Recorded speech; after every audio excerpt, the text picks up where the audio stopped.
I'm at the Classical World in Tampa at the Museum of Art. This is a brief explanation of what the Classical World is. The museum's most noble, I don't know what that word is, of antiques came 5 years later. It's formed of Joseph Beck Noble Collection, a significant private collection of more than 150 objects embossed primarily in the 1950s and 60s.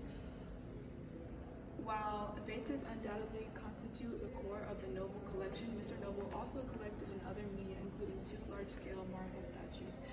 The nearly complete Poseidon/Neptune with dolphin on view nearby, and the torso of Aphrodite/Venus discovered in 1771 and currently on view in Her Story. Her Story is stories of ancient heroes and everyday women. That's going to be all the way down there. That actually is a little bit interesting as well.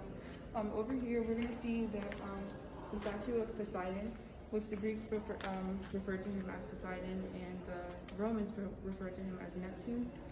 I find this statue a little bit interesting because you see that his arms cut off and he has a dolphin next to him. And you really don't understand why he has a dolphin next to him, but when you go into depth about Poseidon and who Poseidon was and the god of the sea, you kind of understand why there's a dolphin next to him. I chose this piece of art because I feel like it is a good example of something that sums up the classical era, and it also is something that is very bright in this room. I mean, all of these works come together and basically complement each other because they're all in chronological order, and you basically see what comes after what and what time period and what stage things came in. This is basically, it sums up the classical world because it's showing us what the Romans and the Greeks believed in, mainly the Greeks, because this is a myth/cult/daily life that the Greeks went to, which was believing in Poseidon, and this is who was their hero, their savior, basically back then in those days. Alright, so fun fact about this statue, Poseidon/Neptune. This statue is actually supposed to look like this statue right here with the trident, the hand that is basically folding into the dolphin, another area that we're not going to address. But basically this statue, he's missing his trident, and the statue basically, the trident, the hand, the manly things kind of make him Poseidon, and without these things it kind of takes away from the fact that he's not Poseidon, but he is Poseidon, but it takes away his strong look at the world. Like the way that the world looks at him is very strong and very, out there. So without his trident, you kind of come in here and you're like, what's going on? But his statue has actually been basically like fell apart over the years, and that's why he's missing so many things on his statue.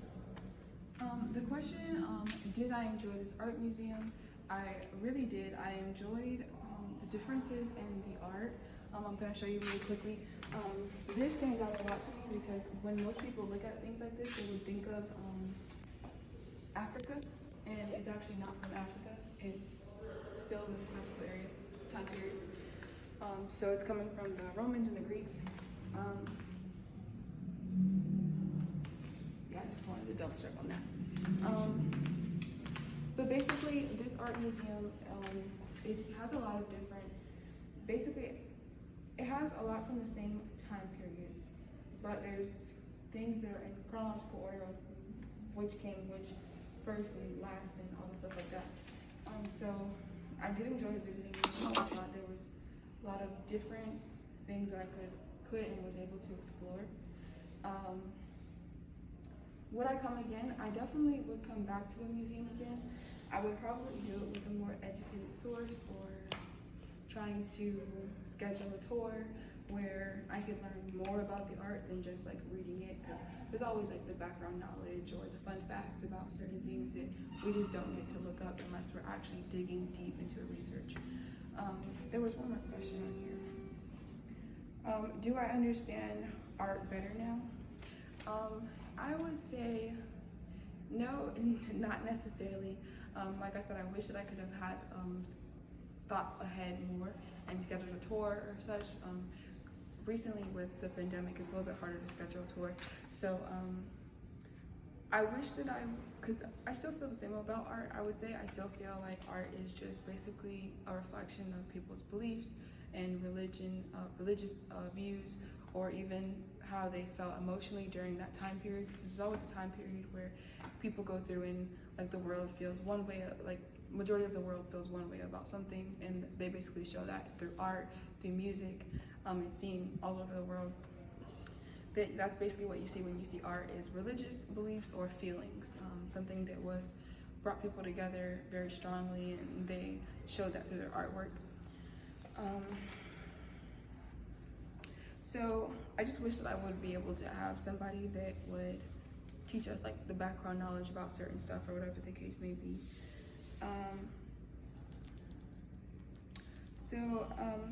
Also, before I end this video, this was not my first it was my first art museum, but I did tour the museum in Texas called the Alamo.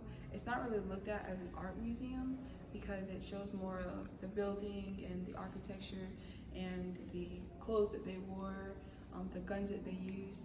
So it's not as much as an art museum, but it was a museum that I toured. This was my first actual art museum, I would say. I also do want to elaborate and go back to a question that I kind of think I missed earlier in the first video. I chose the statue of Poseidon because I felt like it elaborated more, and it's the biggest thing that stuck out to me in the whole classical world area. It was just the strong man standing there with the dolphin. Later I did find out that I mentioned earlier in the video that his body had his statue had fallen apart. It actually was disintegrated. I don't know which word I should use for that.